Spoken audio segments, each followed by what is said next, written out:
বিসমিল্লাহির রহমানির রহিম। 1/11 বা 1/11 বাংলাদেশের রাজনীতির ইতিহাসে একটি ভয়ঙ্কর নাম অথবা ভয়ঙ্কর শব্দ। কেননা 2007 সালের 1/11 বাংলাদেশের রাজনীতিকে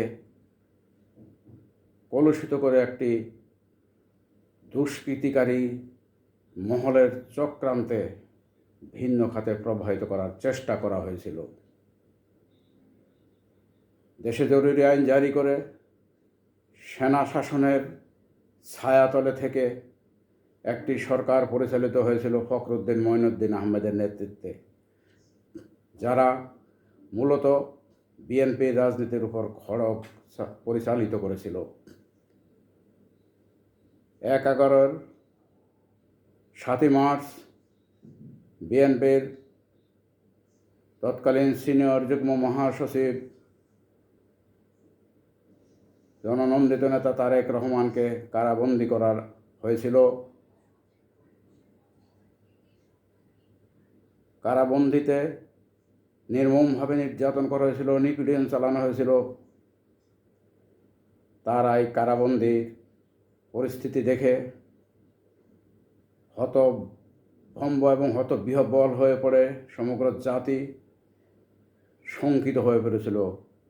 দেশের আপামর রাজনৈতিক পরিস্থিতি, সকল রাজনৈতিক নেতাকর্মী শঙ্কিত হয়ে উৎকণ্ঠার মধ্যে দিন শুরু করছিল। সকল রাজনৈতিক কর্মকাণ্ড নিষিদ্ধ ছিল। চারদিকের পরিস্থিতি ছিল থমথমে বিরাজমান।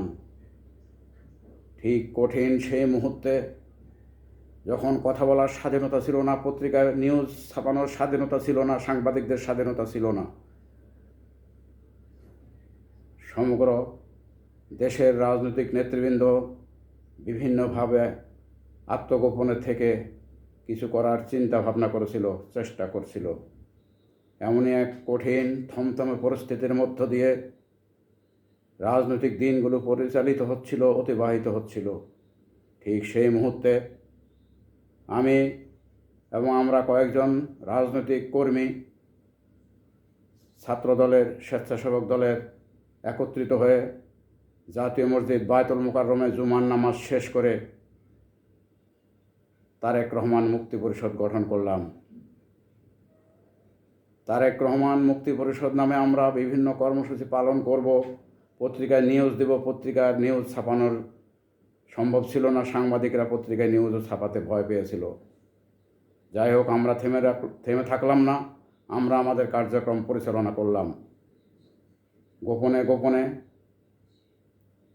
বক্তব্য, বিবৃতি, স্মারকলিপি ইত্যাদি দিয়ে আমরা কার্যক্রম অব্যাহত রাখলাম। তারপর কয়েক মাস গেল, 1 সেপ্টেম্বর গ্রেপ্তার করা হয়েছিল জননন্দিত নেত্রী, 3 বারের প্রধানমন্ত্রী বেগম খালেদা জিয়াকে। আমরা খালেদা জিয়াকে গ্রেপ্তার করার পর আমাদের সংগঠনের নাম পরিবর্তন করে খালেদা জিয়া তারেক রহমান মুক্তি পরিষদ নাম দিয়ে কার্যক্রম শুরু করলাম। ইতিমধ্যেই দলের অনেক নেতৃবৃন্দ কার্যক্রম শুরু করেছে। দলের ব্রিগেডিয়ার হান্নান শাহ এবং বিএনপি নেত্রী, দেশনেত্রী বেগম খালেদা জিয়া মহাসচিব নিযুক্ত করেছেন খন্দকার দেলোয়ার, তার নেতৃত্বে কার্যক্রম শুরু হয়েছে। আমরা খালেদা জিয়া তারেক রহমান মুক্তি পরিষদ গঠন করে আমি আহ্বায়ক হয়েছিলাম এবং এই খালেদা জিয়া তারেক রহমান মুক্তি পরিষদের নেতৃত্বে কর্মকাণ্ড শুরু করেছিলাম।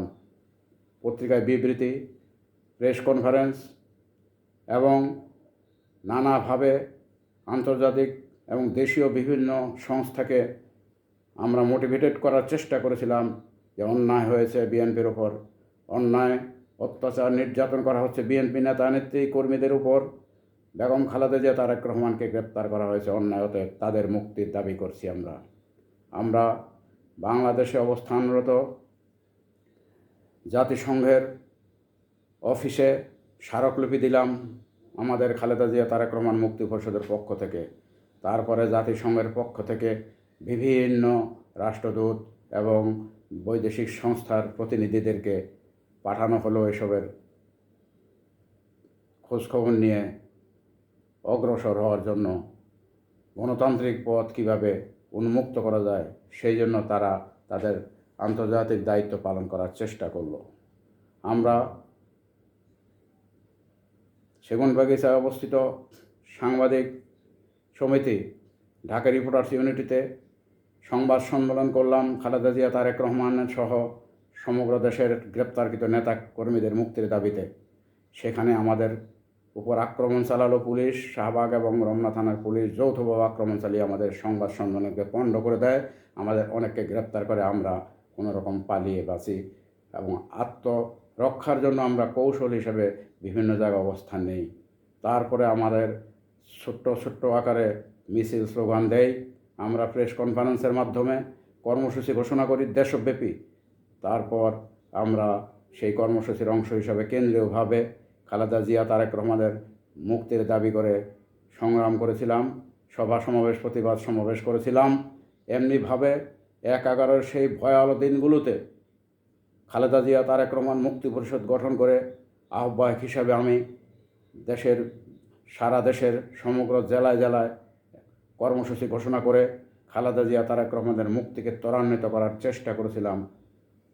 প্রবল ভয়, শঙ্কা আর সেনা শাসনের হুমকির মুখে খালেদা জিয়া, তারেক রহমান মুক্তি পরিষদের ঢাকা মহানগর, উত্তর দক্ষিণ ঢাকা জেলার নেতা কর্মী সহ আমরা প্রতিনিয়তই সংগ্রাম করার চেষ্টা করছি, কর্মসূচি পালন করার চেষ্টা করছি।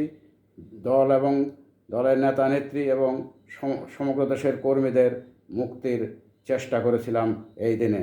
তার এই ধারাবাহিকতায় বিএনপির বর্তমান ভারপ্রাপ্ত চেয়ারম্যান জননন্দিত নেতা তারেক রহমান মুক্তি লাভ করেছিলেন ৩রা সেপ্টেম্বর।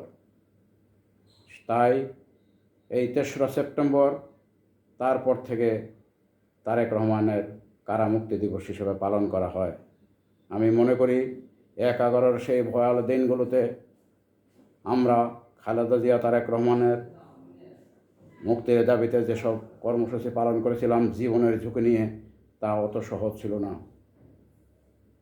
তা অত্যন্ত কঠিন এবং কঠিনতর এক কর্মকাণ্ড ছিল।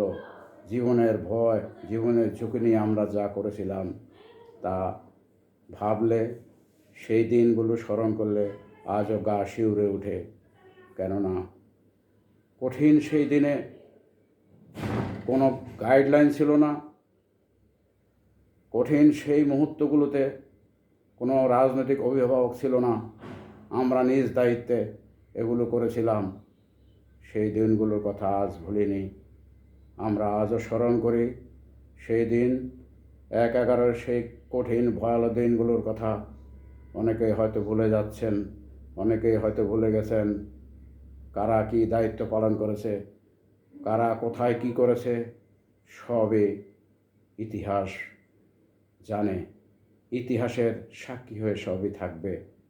আমরা কি করেছিলাম, আমাদের ক্ষুদ্র অবস্থান থেকে আমরা কি করতে পেরেছিলাম, কি করার চেষ্টা করেছিলাম, সেটা আশা রাখি দেশনেত্রী বেগম খালেদা জিয়া, দলের চেয়ারপারসন, এবং নন্দিত নেতা তারেক রহমান, দলের ভারপ্রাপ্ত চেয়ারম্যান, তারা ভেবে দেখবেন, ভয়াল সেই দিনগুলোর কথা মনে রাখবেন, যেখানে ক্যান্টনমেন্টে বসবাসরত অবস্থায় দেশনেত্রী বেগম খালেদা জিয়ার সাথে কেউ দেখা করতে যায়নি। কেউ দেখা করতে গেলেও তাকে গ্রেপ্তার করা হইতো। কিন্তু সেই ভয়কে আমরা পরাজিত করে ক্যান্টনমেন্টের বাসভবনে দেশনেত্রীর সাথে কথা বলেছিলাম, মত বিনিময় করেছিলাম এবং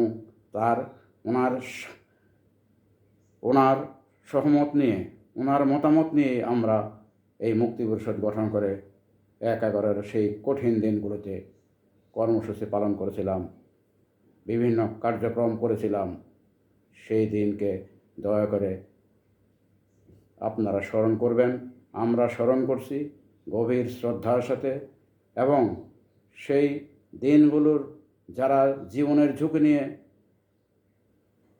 দলের জন্য কাজ করেছে, বেগম খালেদা জিয়া এবং তারেক রহমানের মুক্তির জন্য কাজ করেছে, সারা দেশের নেতাকর্মীদের মুক্তির জন্য কাজ করেছিল, জীবনকে উপেক্ষা করে, মৃত্যুকে পরাজিত করে আশা রাখি সেই দিনগুলোর মূল্যায়ন হবে।